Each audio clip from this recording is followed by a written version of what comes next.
the Second Battle of Fallujah in November 2004. It was one of the greatest battles in military history since Vietnam. I mean, just to frame it, Fallujah was an enemy stronghold. It was a fortress, a stranglehold of bad guys. It was the hornet's nest. We all thought we were going to die in Fallujah. We all thought we were going to die in OF1, right? And it was just house to house. It was a city, urban environment. And there was nobody in that city other than people that wanted to fight us. It was like the Super Bowl for the insurgency. Yeah, we dropped the pamphlets, said get out of the city. They knew we were coming. So it was there to be a gunfight. That's what it was. They were basically cordoning off the area and sending out a freaking come as you are message to any insurgent wanting to kill an infidel. I just saw dauntless courage. I remember our company gunny was getting body bags one day. I just happened to look over and he was putting them in the back of the truck. That's when it really hit. It sank in, I saw him and I'm like, holy fuck, those are body bags. This is real. This is no joke. We're going in. Dauntless courage, just doing what they had to do to survive. The combat in Fallujah was the most intense. I mean, it was a day in, day out grind. I mean, you're kicking in every door of every house on every street. And then when it happens, it's just total chaos. I mean, the intensity is out of this world. It was a hornet's nest. And we were tasked with going in there and eliminating the threat.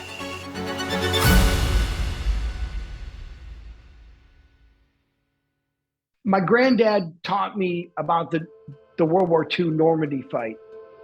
And I got my generation's Normandy Beach with Fallujah. Yeah, where everyone is on a shoulder to shoulder fighting the same side. It was a really incredible experience to have. What I witnessed, it was just courageous down to the individual. What I saw man to man, sustained over a period of time. All young men too, very young. You're talking young souls putting their lives at risk. So I was kind of clueless, honestly. I was 19 years old. Travis Greenwood, Sergeant, 3-5 India Company. I ran the medevacs and I ran all the resupplies for the company. I was doing a lot of recon for the operation of the invasion. When we showed up, there had been the battle in the spring, and what had happened was the deal that nominally ended that battle was all U.S. forces left the city and they stood up this thing called the Fallujah Brigade, which was just Iraqis, and they would be in control of the city. Well, it basically didn't. It only existed on paper, and Al-Qaeda ran Fallujah was a no-go place for all American troops. So if you were in Al-Anbar, everyone knew all the bad stuff was happening in Fallujah. All the IEDs, everything was their sanctuary.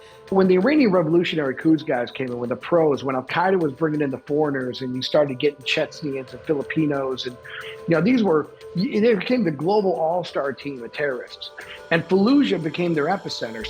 They had gone there on a jihad, knowing that they were going to die there. And so their whole mission was to take as many of us as they could with them.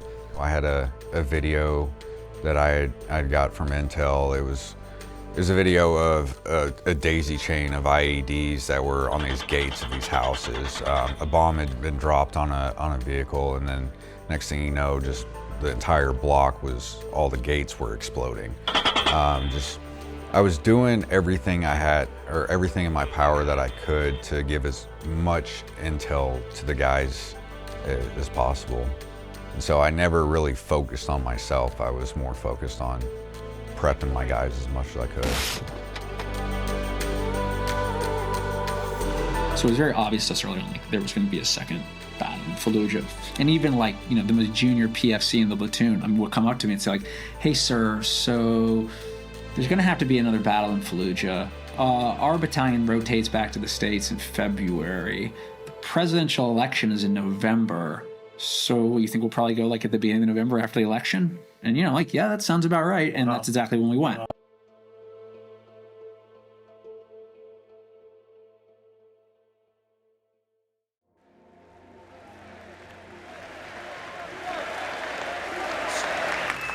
And we are working to advance liberty in the broader Middle East, because freedom will bring a future of hope and the peace we all want. And we will prevail. Our strategy is succeeding.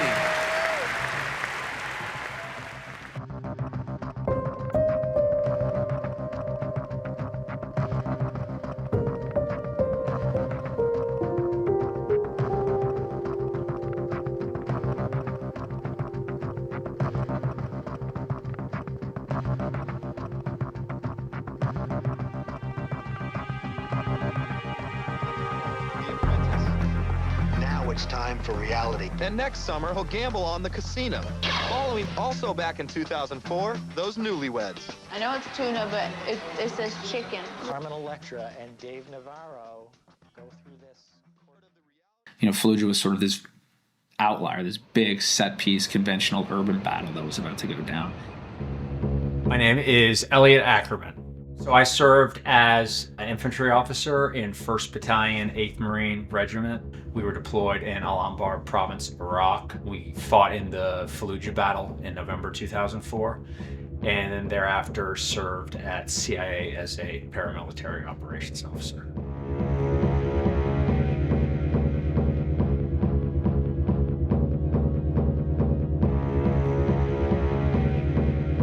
So they lined up 6 battalions, 4 Marine battalions, 2 Army battalions. We basically got online at the north of the city. They assigned us, 6 lanes we were basically running, and we wound up by and large pushing north to south through the city. So 1/8 lane was right in the middle of the city. And so the city is bisected by a road called Highway 10, which basically runs like east-west through the city. Also called Phase Line Fran, that's what it was on our military maps.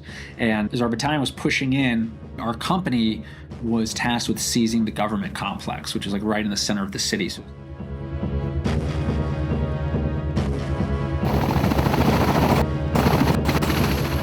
I am Tony Scardino. I was a Lance Corporal Pig attached to the Scout Sniper Platoon. Was in Banshee 2, and we were supporting India Company during the Battle of Fallujah. When we were getting ready to, we were just cordoning the city off. Like that was like our primary job. So we as snipers, we were like set up on the train track or the trestles, overlooking the train tracks coming into the city. We were also set up at the different TCPs, tactical checkpoints that entered the city, and sniper towers that were nothing but RPG magnets. My name's Scott Pribble. I was a hospital corpsman first class, and I was the company corpsman for India Company 3-5. I rolled into the city with the company, with the India Company. I was moving mostly with the headquarters element of the company, because that was as my role as the senior corpsman. I was to be there, kind of oversee the medical for all of the junior corpsmen that we had 9, 10 other guys. I did sit down and spend a lot of time with, because like I said, I think I was the only one of our group that had been in combat before. And I spent a lot of time, just trying to teach them what they needed, the basic. This is what's going to save lives, to really reiterate that these guys depend on you. And you got to keep your cool, you got to keep your head, because when you're calm, when you're cool, it inspires confidence to the Marines, because they know that if something happens to them, Doc's going to be there to take care of them. Each company of the 3 line companies gets 1 sniper team, a 4-man team that goes with that individual line company. And then team 4 is H&S or general support. So I am still in a sniper platoon, I'm in a sniper team. And so Fallujah kicks off November 8th, right? And I'm in general support. Indy Company goes in, I'm still close with my boys, everything's happening. General support rolls up, and now our job is to go to the southern end of the Jolan district, to the apartment buildings. So we were there for about a week, waiting, faking attacks from different sides and doing all the things that Army Intel does. I mean, pallets show up with grenades and claymores and C4, what do you want? We're everything, every toy, every gadget, everything you asked for is there. It was like you're called up. You're riding a bus from Scranton, Wilkes-Barre to Rochester, New York, and now you're flying first class, and you got SEALs. I've never seen a SEAL in my life. A Delta Force, Green Berets, and the media shows up. It was like Super Bowl week. I don't know. It actually The Marines to me always seem relaxed when they're going in. They don't seem stressed out, they don't seem scared, but I know it's there. It's in the background, you know it's there. Name is Justin Oliver. I was a hospital corpsman second class, which is an E5, and I was attached to India Company, second platoon. So I was what's called a line corps or medic. We talked earlier, I was responsible for about roughly 25 Marines as a 19-year-old kid. I remember psyops and then just blaring like Guns N' Roses and everybody's just hanging out there and like, one guy had chaw, and I was like, "How's that?" And I wanted to try it. And I was like, "Oh, this is fucking disgusting. I can't do this." I'm like, "This is terrible." But everybody hides it with their humor and just the jokes and the things that you do. And then you're kind of just trying to hang loose, try to be as calm as possible in a war zone. I mean, I don't really remember like a lot going up into the point of Fallujah. So. And so we would go from a traditional squad where you got 2 teams of 5, basically. You've got a grenadier, which is a rifleman with a little 203 40 millimeter launcher. You got a squad automatic weapon, an automatic rifleman. You've got your team leader with an M4. I've got the M4, shotgun, whatever it is. Fallujah taught us I need machine guns, and I need them everywhere. I'm not SEAL Team 6. I'm not doing anything surgical. I'm not breaking into your house, shooting a guy in the face and taking the cookbook and bringing it back to a CIA guy. I'm killing. This is Old Testament. Women, children are gone. Civilians are gone. If you're in that city, you are dead. I found a letter that I had written to my family the day before Fallujah. And so it's November 7th, 2004, and my God, did I think I was gonna die, clearly based off of that, right? And so we call them like death letters, and some people do them, some people don't. This wasn't really a death letter. I wrote something like that as a 20-year-old in Fallujah the day before. I would challenge anybody to kind of put into perspective their entire life is to write a letter to your family as if you were to die tomorrow. What would you say in that letter? What would you want to impart on the world and have them remember you by?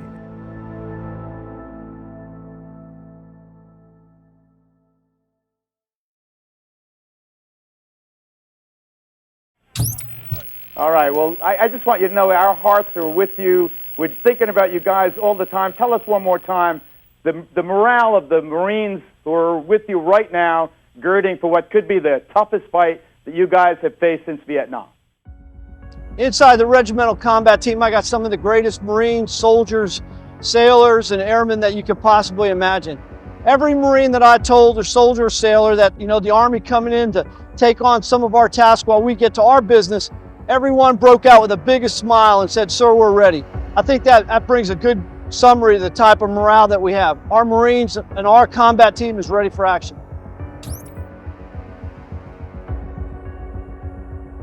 And then we go over the berm, we blow it up. Our engineers are incredible, 82nd engineers with us. They're awesome. And our tankers, 163 armor, just animals, just ripping everything up. And then we punch into the city and everyone else is having a hard time getting through the berm. So we punch through, we hit our phase lines, and all of a sudden we get just a wave of attacks, and just everywhere you're looking. And so we realized that everyone has to use our breach over this berm, and we're the only American forces in the city, outside of the Delta guys that are sneaking around. And so we became the only entree on the menu. And so we have to basically fight back to the start point, start again. They're not up to you yet. Start back, go again.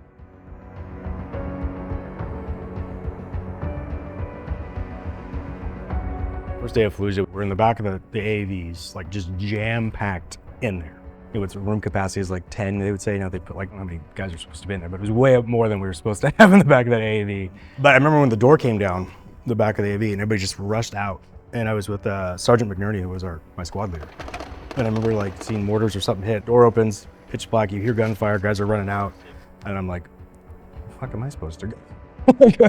Fucking deer in the headlights, had no idea what the hell's going on. So that was probably the scariest moment of my life.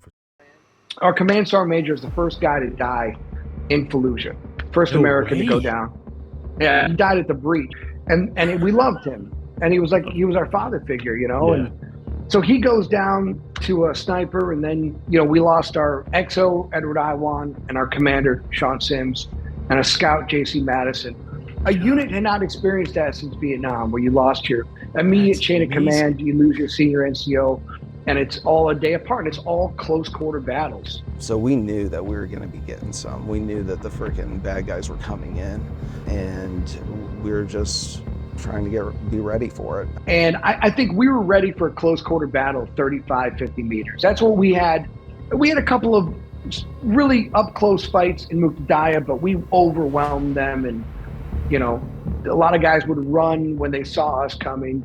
And I just remember I was actually 30 minutes into my rest cycle, and it was so hot. In the tower, you can either sleep at the base of it, but it was in the dirt, so it was uncomfortable, and it's too small to have a cot.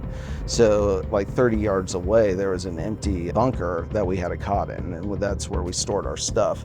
And I just remember having my pants around my ankles, laying there with my eyes shut, trying to sleep as I'm sweating profusely, and just pop, pop, pop, pop, pop, pop, pop, pop, pop, pop, pop, pop. And initially I was kind of that's just nothing's gonna happen, it's gonna die down. And then I was holy shit, within 15 seconds I was this is amping up exponentially, and it's still ramping up. So I ran across the thing with my pants around my, trying to pull my pants up, with my gear on, all haphazardly, and my gun trailing behind me. And I look up in the tower, and Justin Taylor's up there. He's fucking everywhere, man. Fucking get up here, bring me my flak jacket, holy shit. I'm trying to climb up there, and I just remember, boom, feeling like a shockwave go through the freaking tower. And I was just we fucking just got hit by an RPG. First day of the battle in Fallujah, the company I was with was held in reserve. So our battalion was assigned to seize the government center, which was right in the middle of the city. And so two companies, Bravo and Charlie companies, were tasked with sort of fighting up 800 meters into the city. And they were going to open a channel for us to come through. And we were going to go 800 meters into the city, and then about another 800 meters deeper. Our company would then sort of, in a classic mechanized raid, seize the government center. And then over the course of the next day, those other two companies would fight up to get even with us. So my first day of the battle was basically a mechanized raid right into the center of the city. So we had spent the whole day before on the outskirts of the city listening to all the radio traffic, and frankly, listening to all the medevacs rolling in throughout the day as Bravo and Charlie company were fighting. And if you just toggle through the frequencies on your radio, you could listen to 3rd Battalion 1st Marines fighting, or 3rd Battalion 5th Marines fighting. So we were all just sort of gathered around radios waiting. So we brief, we got the plan. My battalion took the northeast sector of the city. And the plan is, at this point, we're pushing through. We have our sector, all of our phase lines, and we're going house to house, and we're getting it on. So we're mechanized, moving up there. We're in 7-ton trucks, all of which, by the way, no armor. This is still at the point where none of that had, it's all soft skin, no armor on our vehicles. We push in to establish our presence on the northeast side there. And man, they were engaging us from the road. We're up on a highway at this point still, so they're in the city. And I'm seeing, at least at the time, I didn't quite understand what it was because I couldn't really hear the explosions, but they're impacts. And you're seeing the effect of the impact. It's not like the movies with mortars. There's no big fireball. Or if it is, it lasts a half a second. It's gone. You don't see that. You see really the energy, and then you see dust from it landing on the ground or whatnot. And man, we were just having these impacts all around our convoy. Again, just one of those times where it was those would easily take out a 7-ton truck. I mean, the entire, it would have been catastrophic. So we're getting engaged from personnel on the road, getting engaged via indirect fire as we're moving in. And it was that sense of wow, they're bringing the fight. We're not even off the vehicle yet. We haven't even dismounted. So when we dismount, we basically clear the first block and stop. And we essentially stay there for a month. And we get in little engagements back and forth, static engagements of them kind of probing our lines and firing pop shots at us and maneuvering and moving. And then very early on the morning of November 10th, 2004, our company crossed the line of departure into the city. And obviously that was the Marine Corps birthday. So as we loaded into the ramps, I'll never forget sort of, that sort of dim glowing light in the back of the Amtraks, Marines breaking off pieces of pound cake because we eat the birthday cake that day. So, oldest and youngest Marines, and taking and eating that cake, almost it looked like it was kind of like communion wafers, sort of how I always remember it. We climbed in the back of the Amtraks, and then our company AXO read the Commandant's birthday message over our company net as we rolled into the city. It was pretty quiet at first, and I think we got into the government center about 4 or 5 in the morning, and we had rehearsed this mechanized raid over and over and over again. And so we started moving building to building. Our platoon was tasked as sort of the 3 platoons in the company. We were the main effort assault platoon, so we were moving very quickly through all these buildings. By around the time the sun was coming up, we had assumed a platoon battle position on the southern end of the government center, which at this point made us the southernmost element for our entire battalion.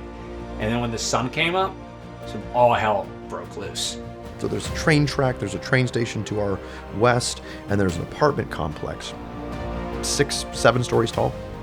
So Guillermo Sandoval, Memo, my partner, who's Team 4, General Support in this thing, we are going to get in the apartment building, and then we're going to cover as the grunts make their cross to this threshold into the city. They're going to gain their foothold.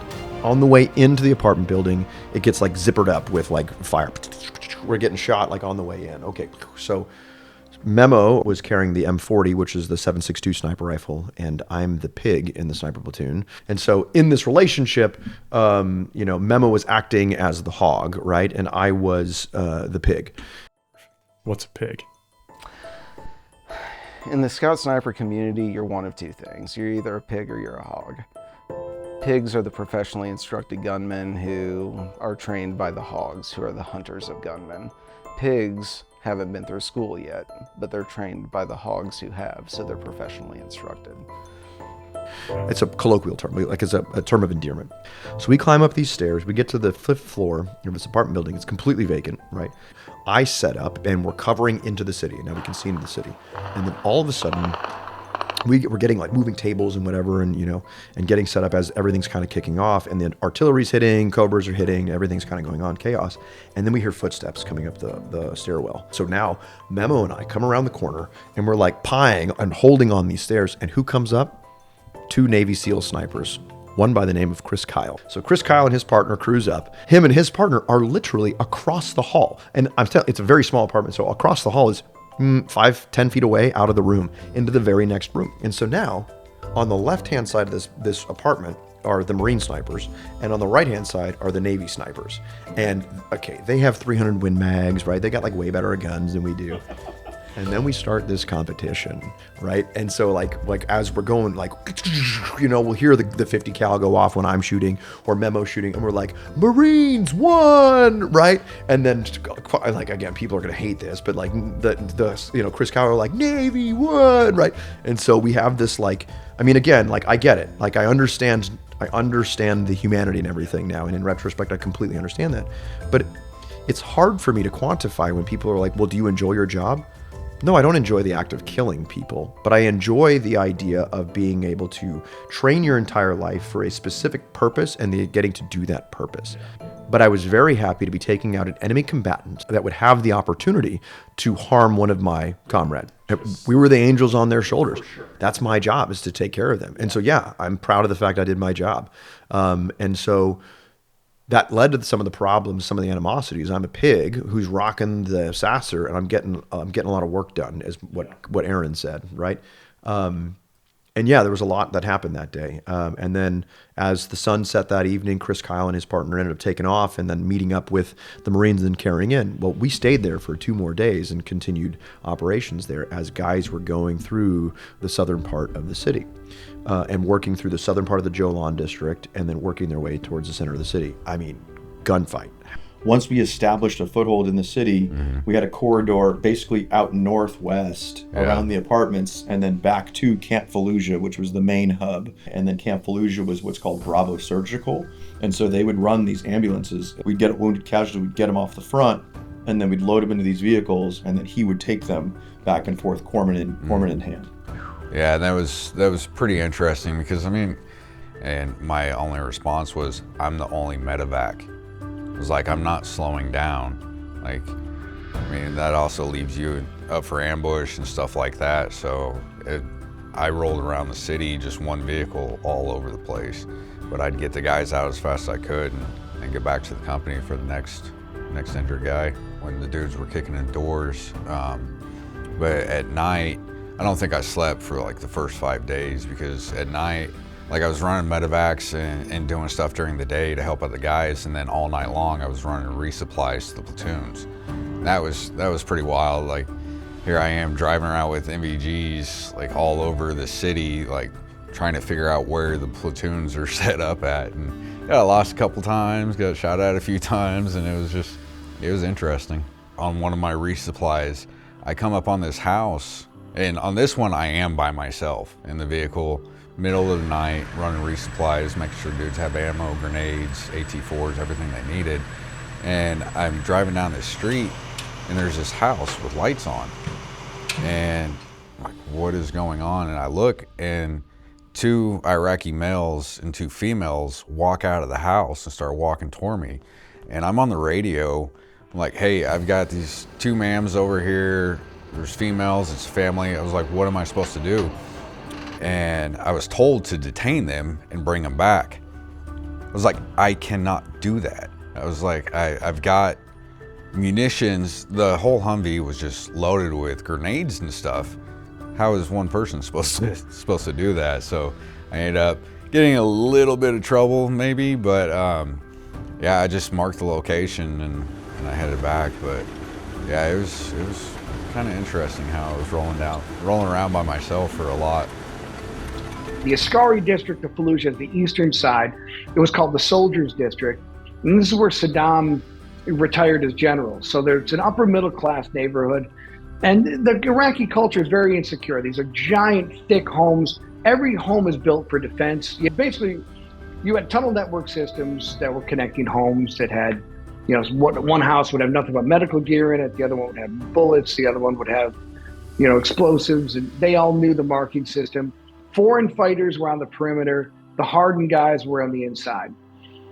So we were clearing buildings that we had cleared the days before. So you get a little bit of familiarity with where we're going. We were staging across from the train tracks, I think, a little bit too long. It let guys start moving up, so that initial push at that first night, there was some contact, but not a lot. And then once we got rid of those guys, I think it took a while for insurgents to move back up to where the contact kicked off. We were adjacent supporting the company, and all of a sudden it came over the radio that Antoine Smith was killed. But yeah, I got the call that we had a Marine down, 2 wounded, and a location for them. And so, I mean, I was in the Humvee, I grabbed an A driver, somebody to throw in the back, and just got up to the house where all the guys were at. They loaded everybody in the back, and I flying through the city up to the apartment complex outside the city where our battalion was set up at. Yeah, Antoine D. Smith, he wasn't in my platoon, but I'd known him out at CAX right before we kicked off this deployment, and he had a stutter, and like it was fun talking with him, but he was honestly one of the nicest dudes I ever met. I mean, I know it sounds kind of funny to say, but he was just sweet as can be. He was just a really, really nice dude. That was the first major one. He was KIA. One guy I couldn't get to, which hurt me the most, was Mayor. Let's go with Mayor. I mean, he made it out of there, but I watched Mayor get hit. I watched him go down, He came back up, and I could see his leg was already just covered in blood. So I saw him, it was like, boom, I'm hit. He comes up, and I see him run around to this building. So I see him, I go get him, and then as I'm running to go out the door, there was a wall here, and then Mary's in this house here, and there's a wall here. Well, I go out the door to go over that wall. All of a sudden, bullets start hitting the door next to me, and somebody grabbed me, I don't know who it was, grabbed my flak jacket and pulled me back in and said, "Doc, you can't go." I was like, "What the fuck you mean I can't go?" This is my job, right? Luckily, another sergeant, another corpsman, Nibbles, was able to get around and get into him. So obviously he got buddied first, but that stuck with me for years. I think it stuck me the rest of my life. The fact that I couldn't do my job. So. I did my best not to let it emotionally affect me. I was more focused on, I have a mission, I need to focus on that. And so getting those guys out, that was my priority. That's what I focused on. Like I said, he was the first dude I knew that got killed in combat. So it took a little while for it to actually kick in. I mean, when South got shot, he took an AK round right to the jaw. And I got on scene, shortly after, they had pulled him out of the building. Doc Lowry was there, and he was initially treating him. I took over care of him and a couple other guys that were hit. It's kind of funny. When we were in the truck, and I'm trying to make sure he's still breathing and all that, and he keeps pointing to his leg. And I'm like, I don't understand what's going on, because, I'm worried about you being able to breathe.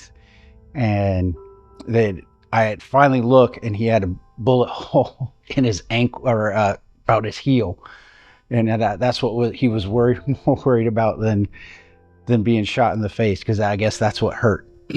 And at that same time, had another Marine that had been shot in the upper chest and was developing a tension pneumothorax. So as we're flying down the road in the back of a Humvee, I'm having to decompress his chest as I'm trying to make sure that he's still breathing. And then other Marines were wounded, and then we needed to move to support this. So like I remember coordinating with Powers on the mic, like, hey, like, where are you guys? And like, hey, we're here. And like we linked up, and then we were clearing the house, and freaking nothing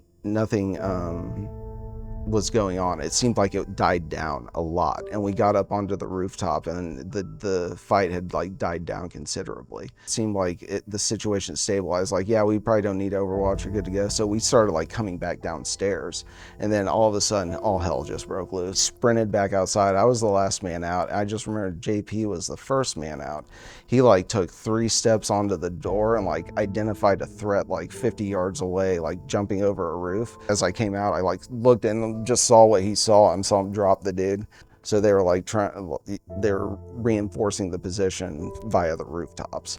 And so we started engaging them with like grenades and everything else. I was on the leftmost part of the roof, and JP was directly next to me. And I remember like shooting, like seeing a target and like engaging him. And then like all of a sudden, like JP was just like on top of me, and he was engaging this way. And so he saw like to my left, there was a flat rooftop, and we could see like the windows of the next door house over. And there was an insurgent in there with like a machine gun, and he started like shooting at us. And freaking, so JP took him out, and we realized we're in a fucking L-shaped ambush, like a multi-story L-shaped battle. And it's just 5 of us engaging in both directions. And so Blake had the idea we were going to split our forces. His team was going to climb up onto the rooftop of the adjacent house, and while they were doing that, Justin and I would jump over the wall and like close the distance across that rooftop to engage through that window and engage those threats. So that was the plan. Sure, with just one. Yeah, the reality went a little bit different. So bisecting Fallujah was Highway 10, and so we were fighting basically with the insurgents who were on the southern end of the highway. We were on the north end of that highway all day long, and that kind of became their main line of resistance throughout the day. One of the first principles of urban combat is before you launch an attack, you gain a foothold.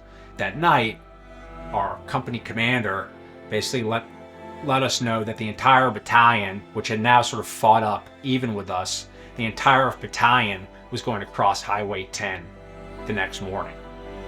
During the course of that day, one of our other platoons, there was a friendly fire incident where GBU 38 was dropped on that platoon. A bunch of Marines were hurt. We started taking some casualties throughout the day. Our weapons platoon commander was killed that afternoon. And sort of by the end of the day, we were exhausted. And so he told our platoon that we would gain a foothold for the battalion and we were going to infiltrate across Highway 10 in the middle of the night. We identified this one building where we would gain that foothold for the battalion on the southern side of the highway where all the insurgents were. So we identified that building, and it was sort of at this split in the road, which later became called the pizza slice. So sort of like a triangular fork in Highway 10, sort of to the west of our position. And we identified that that would be a good building, you know, pretty close to where the rest of the battalion was, perfect foothold. And so we said, all right, well, we're going to call in an AC-130 just to do some prep fires on this building. We get the whole platoon together, and then we start infiltrating across Highway 10, probably around 3 in the morning. We're in a fucking L-shaped ambush. We're gonna jump up here, we're gonna pop smoke. Once it's obscured the window, you guys are gonna pop the wall, you're gonna run over, and we're gonna kill these guys in this fucking house. And then you're gonna cover down on the windows and the doors while we get over onto the 3rd deck. We're gonna come down, and then you're gonna link up with us, and we're gonna breach in. And it was like, okay, that's what we're gonna do. So we pop smoke, and Pell and Blake were able to climb up and scale this rooftop, but as like it was happening, like they started getting shot at from that window from insurgents tucked back into the house. So JP joined us, and we jumped the wall, and I remember it was terrible. So there's like a freaking 3-foot gap between these buildings, and I remember being like, like Justin and JP like maneuvered it seamlessly, and I was like trying to freaking like put one leg here, put another leg here while there's insurgents behind me, my like guns dangling between me. I freaking throw myself over, and the ground on the roof next door is like 2 feet lower than the ground of the roof that we were on, and I'm short as it is, and my gun gets stuck between the buildings, and like I'm stuck like with my gun in between the buildings, unable to use it. And I just remember looking to my left and seeing a dude like draw down on me, and the freaking cinder block just exploded. And freaking, I fell on my back and like looked at my thing and realized I don't have a primary weapon system. Like, so I drew my sidearm, like ran across the rooftop with JP and Justin. And Justin and JP are like covering down on this doorway and some other windows. I'm covering down on the window that JP engaged the machine gun through, and like I'm shooting through there, throwing grenades between bars. As we ran into that building, it was just a smoke and debris. You couldn't see a thing, and the AC-130 had done too good of a job. So at that point, the whole platoon were consolidating in this building. We're pretty exposed, and the sort of, you know, the question is, all right, well, what are we going to do? So I looked out kind of to this blown out back wall, and I could see another building. But this one was about 250 meters deeper into the city, but it looked like it was defensible and we could fight from the rooftop. I said, all right, let's go for that building. And it turned out it was basically, we called it a candy store. It was like a convenience store. So we get into this building, and at that point, we'd been out, I don't know, for the better part of 36 hours. All we had was assault packs. Most of the Marines were pretty low on water and getting very low on chow. And so we were sort of delighted to find like cases of soda that we could drink, and, you know, Pringles chips and snacks. And we started setting up basically a defensive position in the middle of the night, consolidated it. And when the sun came up that morning, the entire battalion was scheduled to begin its attack at like 9 a.m. The sun came up around, 6:30 or 7. And we just started seeing, little groups of like 5 and 6 Al-Qaeda and Iraq guys, just sort of, insurgents bebopping up towards Highway 10, which had been the front line the day before, just totally oblivious to the fact that we were there. And so our entire platoon just started opening up on these guys. I mean, we were just mowing these folks down. They had no idea where we were. But after about an hour or so, they quickly figured out that we were consolidated in this house, and they started surrounding us. After a few minutes, I just heard, like, you boys need some help? And like, look back, and it's Clint Allen East and Shane Killian. And like, they jump over the wall, they freaking close the distance and like duck under the windows with us. Shane, he was our radio operator. I was about as close to him as anybody else.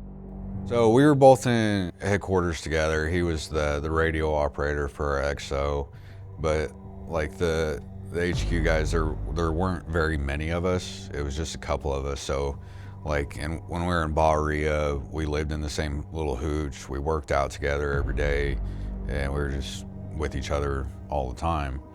That was our billets at that time.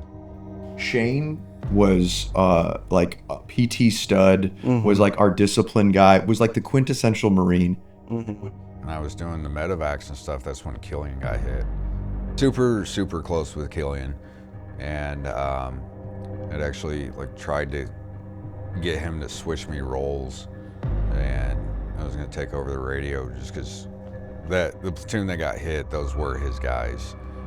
That was the platoon he came from with, and he was really distraught over it.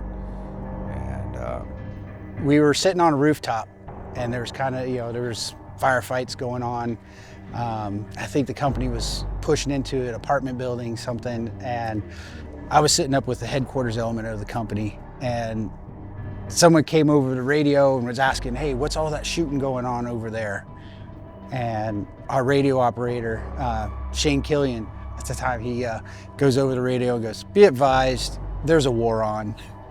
And I just, he was just leaned back against his radio and just calm as could be, said that. And I was just like, yeah, that's time, yeah. And so, because I knew the plan, I was gonna go with them, but I was under the window. So Shane was like, where do you need me? I was like, could you hold security? You take my position. And so I remember going to link up with Justin, and around that time too, it was so chaotic, but around that time too, JP had went back to help out Blake. And me, Justin, and Clint were, I guess, getting ready to jump the rooftop to go over. And I just remember Justin being like, grabbing me and pulling me back and being like, no, we're down a man. We can't. We lost Powers. And I looked, and like, there was a Marine laying on the ground where I just was. And I ran over to him thinking that was Powers, and I rolled him over, and it was Shane. And he was still, in the fight, but he just couldn't do a lot. So I tried to treat him best as I could. When I removed his helmet, I was like supporting his head, and my fingers sank into the back of his skull. But he was still kind of in the fight because he was a war dog. We loaded him up on the stretcher after I tried to treat him. Carried it, ran back the way we came across the rooftop, loaded him over, slid him over, and I stayed in the fight. I took his rifle.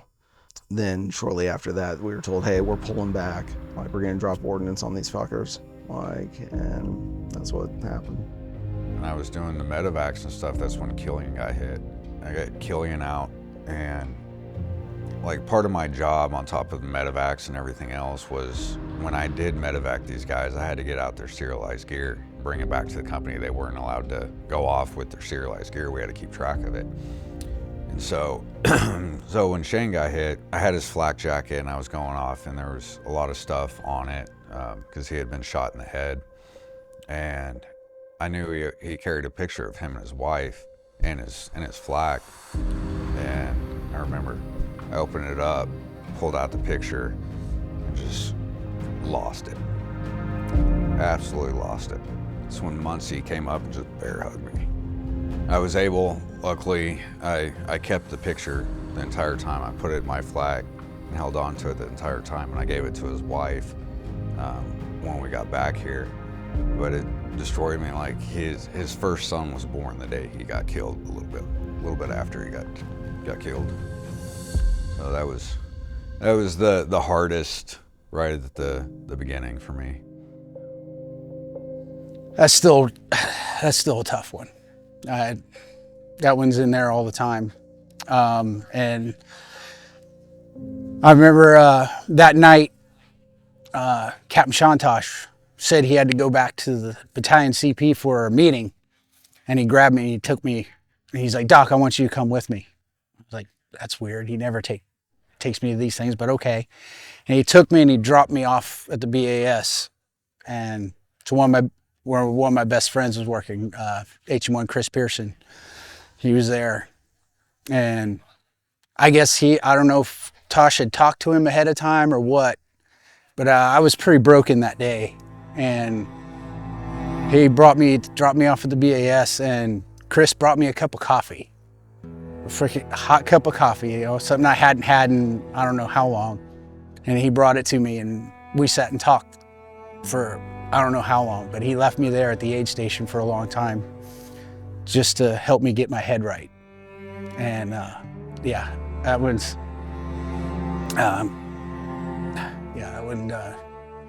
that day, because we lost Smith that day, and Shane, and several other guys were wounded. And it was a rough one, and that's every year it's still a rough one for me. And when we knew that he was, in April was going to give birth, that was like all of us. We were all in that, right? And then later on, and on our further deployments, Ross Smith, right? He was the soul of the company. And when we lose those people, a part of us dies with them. Yeah, for sure, man. That's a beautiful description. That's a great way to describe it because it's totally true.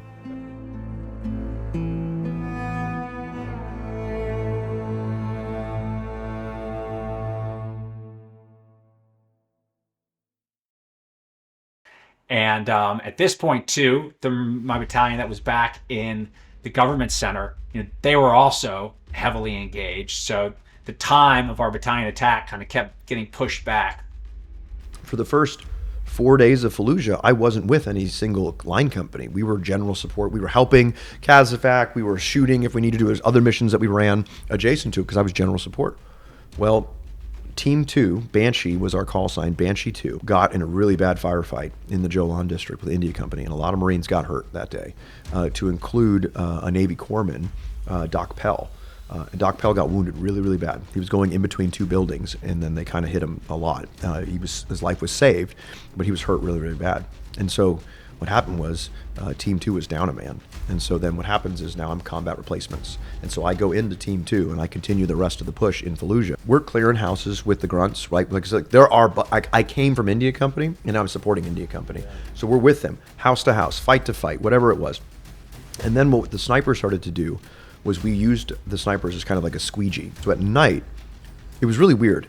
Everybody fought during the day and then understood that when the sun set, there was no more fighting. Like everyone went and smoked cigarettes and ate dinner, and then the sun would rise. And so what the snipers would do, we would go out and we would move ahead of the forward line of troops, and we would set up a position that would cover a long axis. So what the Mujahideen would do is during the day, they would have fighting positions and they would fight with us, and then they would fall back, and then they would fight and fall back and fight and fall back. So we hit an artery where we would stay and they would cross that artery when they were falling back. And so we were living. We didn't know what houses we were taking. We would have to make what we called a surreptitious entry. We would have to cut locks, get inside, right, move in very quietly, conduct everything in the most sleuthy thing ever, and then set a position and not even breathe, and then set a position for the next day's fight. The good guys knew what building we were in, and then they would push the Mujahideen into us. Was kind of how we worked every single night through Fallujah. And so then they would cross our line. We'd call them. We'd call in airstrikes. We didn't move. We had to put broken glass on the stairs and locks and C4 and whatever to be able to protect ourselves. We were in wild zone We were like in the Badlands. So we'd fight during the day, and then at night we'd go out and do recon.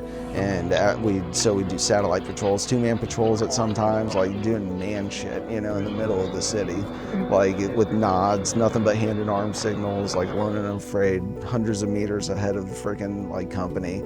So the time of our battalion attack kind of kept getting pushed back. And by the early afternoon, we had taken some casualties. My platoon sergeant had been shot in the head. One of the machine gunners in the platoon had been shot through the femoral artery. It was bleeding really badly. And so I called in a medevac. They sent out 2 Amtraks, these amphibious armored vehicles we Marines use. And as soon as they left the government center, one of them was taken out in a catastrophic kill with an RPG. So it was just sort of lying there in the middle of Highway 10, on fire, burning. And so we had no medevac at that point. Yeah, the very northeast corner of the city was like, we essentially had pushed everybody over there.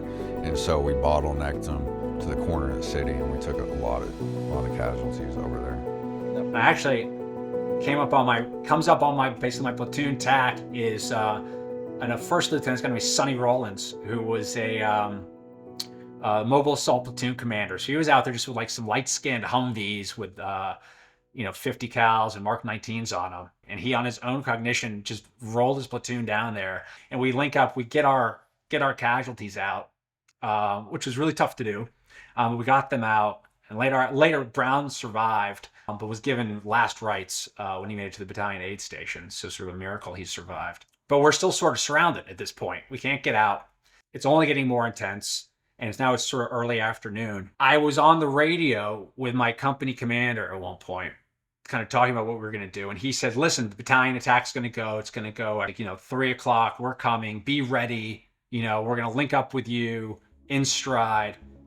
And I said, hey, listen, like, it's going to be dark in like 3 or 4 hours. Like, let's do this at night. And he and I sort of were having this debate. He was a great company commander. He's like, basically saying to me, understood, but we're coming at 3 o'clock. We're moving around in an upscale neighborhood, and my XO, right before he's killed, isolated about 5 guys from a cell. He engages and destroys one of them. The other guy goes into a house. We're separated by maybe 400 meters. And that was, we didn't know where the bad guys were. So this is a huge advantage to know somewhere in these 10 houses, bad guys are there. They're not leaving this block of 10 houses. 10 to 12 bad guys not leaving this neighborhood. So we got them cornered. In my career, I'd say there maybe a dozen times where I really felt like I was earning my pay. And one of them was that moment on the radio with my company commander, because I remember probably anyone who wasn't manning a fighting position was sitting there listening to that conversation, because they could overhear him on the radio and they could see me talking, and they knew that however that conversation went meant whether or not we were going to sort of have to run out into the jaws of whatever was awaiting us further south in the city, or whether or not we'd be able to hold tight for 3 or 4 hours. I didn't have my way, and we got told that we needed to push. So I remember I ran downstairs to the candy store. There was only one door in or out of that building. I said, well, let me see if I can even get us out of here. I tucked my head out the door, and there was like a PKM that had a line of fire right down this alleyway, and it just stitched up the alleyway. I kind of like barreling back in through the door. And I'll never forget this. I remember just sort of watching the alleyway after that, at this sort of calm moment, and there were like these 2 pigeons. There was a wall on the far side of the alleyway, and they were trying to land on this wall. And every time they would land, they were just, and they couldn't land on the wall. And I turned around, and the first squad leader in our platoon, a guy named Adam Bonatai, kind of saw me. We bumped into each other, and I looked at him, and I said, we go out that door, it's suicide. And he later told me, he's like, I was never really worried the whole time until I saw you, and you said it was suicide when we go out that door. That was the one time I really was worried that this wasn't going to work out okay. In Fallujah, air support became like a deli. You got a number. There's, everyone needs a bomb. So it was like, you waited, like the DMV, like, when's the bomb gonna come? Like, if you got a bomb, nobody else got artillery. Nobody else got Apache support. If you got a bomb, everything was cleared, and you just had fixed wing in rotation. So you're basically occupying the battle space if you get a bomb. So you waited, and you waited. Marines are using them, scouts are using them, everyone's using bombs. So naturally, I wanted a bomb, but we couldn't get one. And we walked into house after house after house, and we didn't get anything. And then we walked into a house, and it was like the Battle of Gettysburg. And at that point, I was trying to figure out, all right, well, how are we going to get the platoon out of this building? So we go out this door, it's going to be really, really bad. And I had this great combat engineer who was attached with our platoon, a guy named Davies, who was a corporal. And he was from like West Virginia, super colorful. He had this condition called periodontitis, which basically meant like all of his teeth had fallen out when he was like 15 years old. So Davies wore dentures. Anyone who was Iraq there remembers the great tent fire of Al-Assad. And Davies' teeth had gone up in the tent fire. So he had no teeth. So we told him he could go to Ramstein to get new teeth. It would take like 6 weeks. But he like refused to leave. He's like, no, man, I'm staying. So Davies did that entire deployment with no teeth. So Davies kind of sits there, and Davies is like, hey, sir, like, you know, I bet like this building's like built pretty strong. I built if I pack a bunch of C4 on the far wall, we all go to the other side of the building, I could blow out the back wall, make us a new door. And so like no one else had any better ideas. So I was like, all right, well, that's what we're gonna do. So we all, you know, at that point, the whole the whole battalion is sort of assaulting south. We got to get out of this house. I'm being pushed a section of tanks to help us. And we've been told we were going to basically a phase line 400 meters south of us, something called Phase Line Blue, which is sort of an arbitrary line. It was a road. So the mission was now get to Phase Line Blue. Davies stacks a bunch of C4 against one side of the house. We all get to the other side. You know, he pulls the fuse. Huge explosion. You know, we're all got our fingers crossed that the house isn't going to collapse on us. It doesn't. And then we all just go barreling out the door that Davies had made, and at that point we were into the assault, and the platoon, we basically just for the next 5 hours, it took us about 5 hours to go 400 meters, are just kind of fighting up to Phase Line Blue. And you know, to this day, so much of that assault is blurred to me. Like kind of time just sort of takes on these weird proportions. Chris Oley is our saw gunner in another squad. He opens a door, and he just, I mean, this kid was one of the best saw gunners, I think, in the battalion. This kid just, to go from opening 10 houses, I mean, you're talking about adrenaline high, adrenaline low. The door opened, and Oley just reflexively put down a long burst, which kept their heads down enough. And then that fusillade of fire comes back. Warren Misa, team leader from another squad, pulls him out, really saved his life. We would switch roles a lot. And so it was sometimes we would be clearing with them. I mean, house to house fighting. I mean, every single day kicking. I lost a very good friend in Fallujah. It was heartbreaking losing these men because I guess the finality of it is what is the hardest, is like, I guess imagine having this conversation and then 10 minutes later, there is no opportunity for this conversation, like ever. So the finality is the thing that, like, the gravity of the finality. I lost a very good friend, Greg Rund, and he was from Littleton, Colorado. Funniest guy was Rund. I mean, that dude, he was always just a clown. And the funny thing about him, he had like a very overactive saliva gland, and there was, like, I remember when he had to get his wisdom teeth pulled, we were over here, and he came back and he was just like drooling blood for forever. But that guy, he was always a clown. But he was always like happy and excited. I remember the night before he got killed, we were sitting at a house, and I was working on the radio, and Greg just comes up, and he's got a big smile. He's like, "Greenwood, what are we doing tomorrow?" And just was like, "Well, we're gonna keep pushing like we do every day." He was like, "All right." He was in Columbine when Columbine shooting happened. He was in the school and saw like Dylan Klebold and whatever, and saw that and then joined the Marine Corps. And so when I was going through my first divorce, because I was a Lance Corporal, Greg let me sleep on his couch, and we smoked Parliament cigarettes. I'm 19 years old, you know, after being married at 18 years old, smoking Parliament cigarettes, and Greg Rund drove me around way too fast in Southern California in his little Cadillac, right? You know, like this like beat up old Cadillac. Greg Rund took care of me, you know, and then he gave his life for his country. So we were held up in a house. It was this block we were on. There's like 4 houses in each corner, and I remember, like, the day before or something like that, before they dropped a bomb or something like that, we went in, and then all of a sudden just like shit hit the fan. somebody went to a house and just all hell broke loose. And I remember being across the street, Sergeant McNerney, my squad leader, and some guys were like taking fire from the house. Some guy popped out. They killed him, so then we ran back across the street to pull back into another house.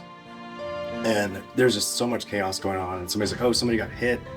Another corpsman was over there, and like it was a lot of confusion. They killed somebody that was Turpin. Like, oh, he's got blonde hair, and it's like blonde hair. Like, it was Turpin? They're like, no. And then somebody finally figured out it's Rund. Greg entered into a house that they knew there were bad guys. And so you have to think about this.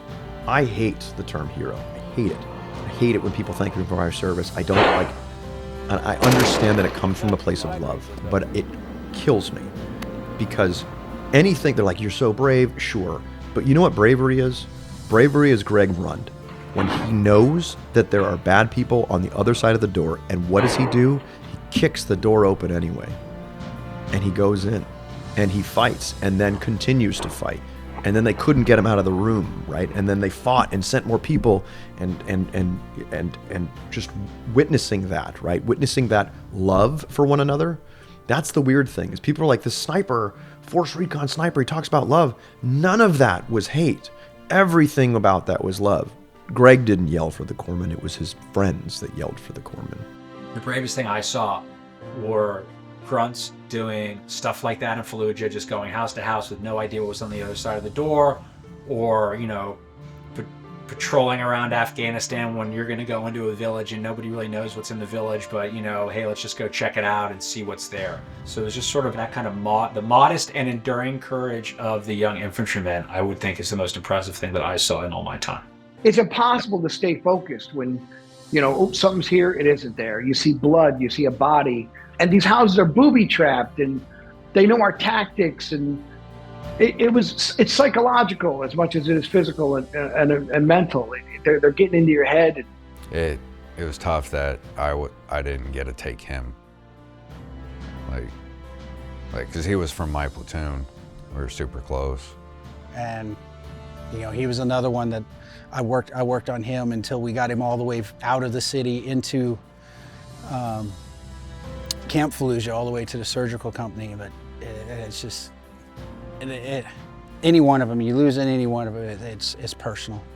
And it's like, you get through the rest of the day, you get through the battle, you move on, but then like that night, it just hits you all. The whole platoon was just, because Mayor got hit, but we didn't lose him. Yeah, medevac run, actually, we lost him. So that was huge. That haunts me. And the worst part about that was, Greg died on December 11th, 2004. December 11th is Jane Rund's birthday. Jane Rund is Greg Rund's mother. And so Jane was having a birthday party at her home when the Marines showed up to notify her that her son had been killed in Fallujah.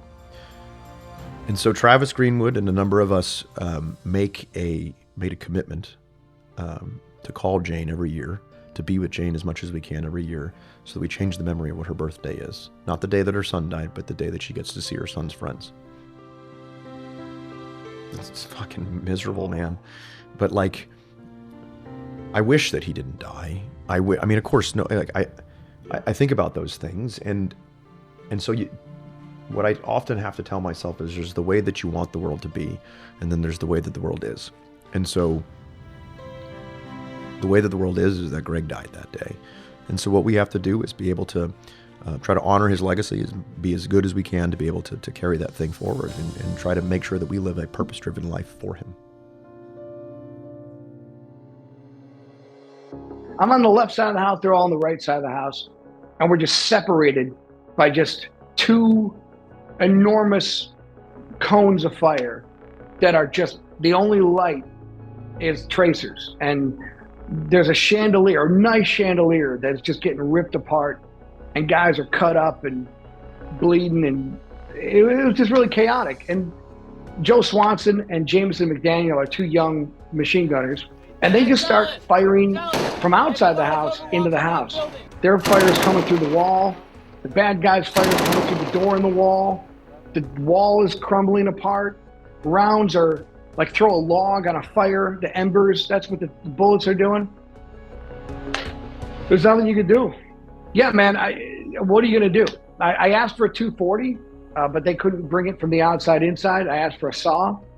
I looked at my rifle and the trigger wouldn't go, the bolt was open, and I thought it was a double feed, and I had a little bit of numbness in my thumb. And I looked down and my whole magazine was apart. There was a round that had hit the magazine well and just lodged into the bolt. So that weapon was dead. And I needed a saw. So someone slid me a saw with 200 rounds, and I thought, let's just suppress these boys, get in that door, fire off as many as I can, control bursts, and get everyone out. And then once we're out, we'll consolidate, come up with a plan, or get a bomb. But we found 2 of the bad guys are in this house, and they're under a stairwell in a bunker. Let me occupy them enough to get everyone out. So I figured I'm just going to put rounds in and get everyone out. But man, it took a lot of intestinal fortitude to do that, because I knew with the amount of fire coming through that door, if I didn't immediately kill them, I was pretty much thinking I'm dead. Like, that was the only part of that whole day that I thought I'm going to die, was the suppression part. That's the part that took the most amount of intestinal fortitude, I figured suppress them, get out of the house, let's kill them immediately and get a bomb. That was the plan, and it went sideways really quick. The saw went cyclic, which means that the trigger was back. It just kept firing. And at that point, I went second knuckle to just basically like, I'm going to get popped, and when I get popped, I just want to keep shooting bullets. And it wasn't working. So I got out of there. And as soon as I left, I'm on the stairwell above them, out of ammo, with a saw. And I'm like, I got to get the hell out of here. So I just kind of threw something to distract them. And I ran, and I just felt the bullets coming. And I was like, I didn't get any of these guys. Like they're not even wounded. They were alive, and I was running for my life, and I'm running again. And I've never broken contact in my life. None of us had. We never, ever broke contact in a fight. And I was so proud of that. Until that day, that was the first time we got out of something that we couldn't get out of ourselves. We're all got our fingers crossed that the house isn't going to collapse on us. It doesn't. And then we all just go barreling out the door that Davies had made. And at that point, we were into the assault.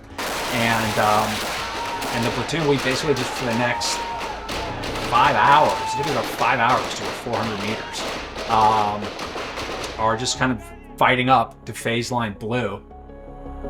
And to this day, so much of that assault is blurred to me. Like, the line just sort of takes on these weird proportions.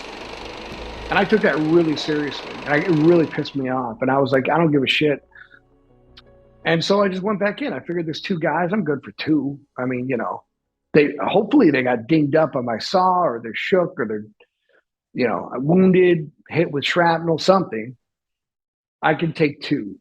But I'm thinking there's only 2. There can only be 2. And then I thought, well, maybe there's 3. And then there was fire coming from other sides, and I could hear voices, and I was like, oh shit. Like, I think we might have walked in on the hornet's nest here. But yeah, there was a little bit more, I think 6 or 7. We just kept fighting and got through it. It just felt so quick. We're in audible time. So I just kind of was like, whatever plan I had, let's just take the fight to them. By the time that was all over, we were in a platoon column, first squad, second squad, third squad. Within about an hour, the first squad had been so chewed up. Adam Bonatai, who I mentioned, was wounded. The second squad then took over as the point squad. They got chewed up. That squad leader was wounded too. We finally make it to phase line blue. It's getting dark at this point. We all barrel into this house, and I get up to the roof of that house with a platoon, and I know, that we're not in good shape at this point, but I don't really understand the scope of it. And I lost my platoon sergeant that morning. So the platoon guide, who's a young sergeant at this point, was the senior NCO in the platoon. And I said to him, Menard, like, I got to know, how many combat effectives do we have? So he sort of ran downstairs and started counting people. But Menard did a head count at that point, and we started the day with 46 Marines. And when he found me, he's like, we got 21 combat effectives. And, that was I remember that was sort of a real chilling moment for me. Because, listen, one of the things they teach you, whether you're a Marine NCO, Staff NCO, Marine officer, is, you are in charge of everything your Marines do or fail to do. And, you're in charge of everything and responsible for everything. So, you feel that sense of responsibility. Like, this was not a good day for our platoon. But what was really remarkable was then all the young Marines stepped into their positions. So I went from having a, first squad leader who was a sergeant to having a first squad leader who was a lance corporal. And, and that Marine, he did a great job. So that was sort of the first, 36 hours of the battle for us, and then it went on for a month. The Medal of Honor is about what was witnessed. That's what the Medal of Honor is. The Medal of Honor is what was witnessed. And I got a reporter there from Time Magazine. He recorded the entire thing. Michael Ware is, I think, the only reason why I got the Medal of Honor, to be honest with you. Michael Ware is from Time Magazine, Australian. He was with us and filmed it. He's a huge part of my life. He's a huge part of our battalion's identity. But he's got it on tape. So it's like a 29-minute fight from start to finish, and that really rattles me. And then you hear the voices of the insurgents in English and in Farsi talking, and it's just the whole thing. It's creepier to hear it than it was to go through it. Of the 3 squad leaders and 6 fire team leaders in the platoon, at the end of that day, we only had 1 of the original squad leaders left and 2 of the original fire team leaders left. It's a weird experience to get set apart as a squad leader. You're writing the awards for your guys. You're seeing all your guys, and then you get it. And it's a weird thing. And we shared it together. And it made a lot of healing was needed for war and all the different things we went through in life. And we learned that we're still a team and a brotherhood again. And they're amazing men. The Ramrods are really good guys, and I love them. I don't think we're able to say that when we're 20. Yes. I think it takes you got to wait until you're middle age. But I don't know. I could probably give 7 Medal of Honors that day, but 15 years later, they gave it to me. So this is a whole deal. Yeah, I'm grateful that they allowed it to be about us instead of about one guy. Because I try to make it about us, and I'm really proud that my teammates and my platoon and my company and my battalion allowed it to be about us. So I'm blessed. When we fought in Fallujah, the battle was about a month, but the initial assault through the city took us about a week, and we got ground up, pretty good in that week as a platoon.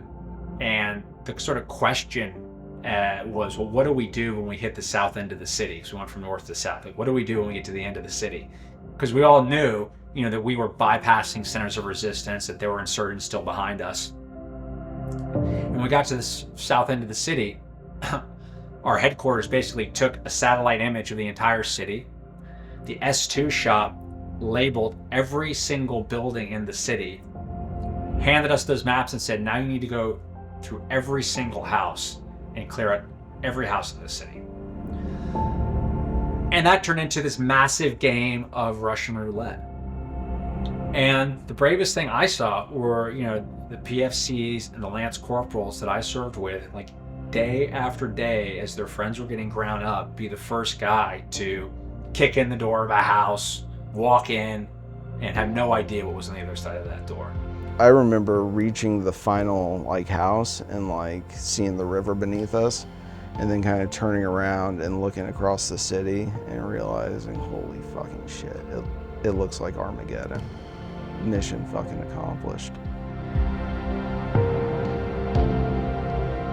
There tends to be a mindset with our deployment and how politically divisive Iraq became, that somehow coalition forces didn't care about the civilians, and we didn't have a connection. That town was ours, and we became a part of that community. When you see children and innocent people gunned down, blown up, it's yours. It's your loss. You're seeing grieving people that have been through hell. And, Iraqis want what Americans want. They want their kids to be safe. They want their kids to grow up. They want opportunity. They want jobs.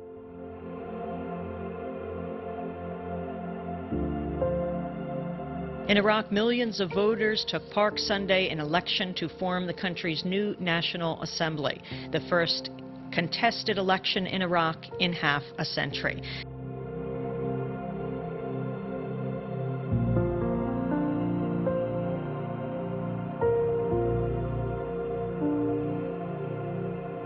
And there's a lot of joy, as far as I'm concerned, in seeing the Iraqi people accomplish this major milestone in the march to democracy. There's millions of people voted.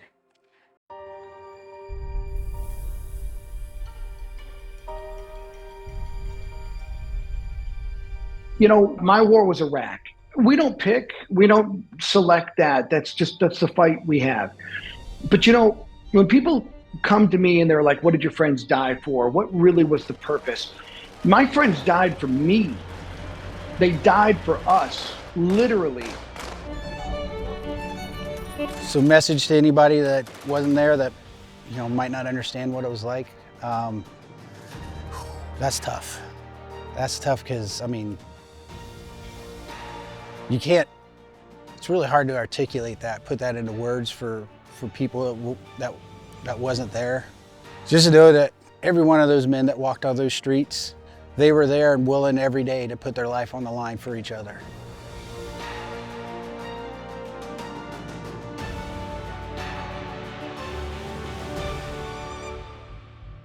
That's what we were sent there to do. And I think that I knew there was a historical battle because none had been fought to that scale, but I think that this was also kind of like almost like a message to the insurgents of the world. Like, we don't care, bro. We'll find you. I had a long conversation with a young corporal yesterday, and I've heard some of the guys say, oh, if I could be with the same guys and go back and do it again, I'd do it in a heartbeat. I actually thought about it, and I was like, with all the guys we lost, all the guys that have killed themselves since, and all the anguish that everybody's been through because of the repercussions of that battle, I was like, no, I wouldn't do it again. Obviously I would go there and be with the guys if I had to, but if I could go back in time, we're not, 3-5 isn't doing this battle, no, I wouldn't go do it. Did I think about what it would mean if I died when I was in the service? Yeah, I thought about it. What were the stakes? They were pretty manageable for me as a very young man with no significant attachments. What I really think about now, what really hits home with me now, are what the stakes were for the guys I served alongside who were older, who had families. You joined the Marine Corps to fight. I joined right after 9/11. I knew what I was getting into. You join a fight, but the burden of war, I wouldn't put that on anybody.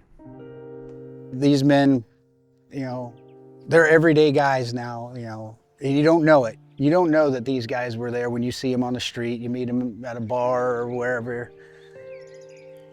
But they're all something special.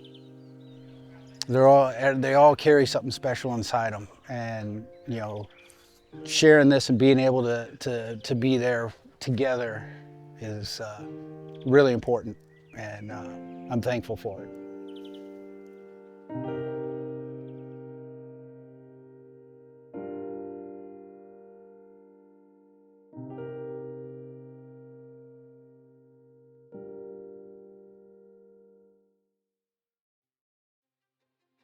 What should we do during peacetime? I was like, train hard, don't get complacent. Be prepared. The next conflict could kick off tomorrow. But if you just do 4 years, if you make it a career and you can do 20, 30 years without ever going to war, I'm happy for you.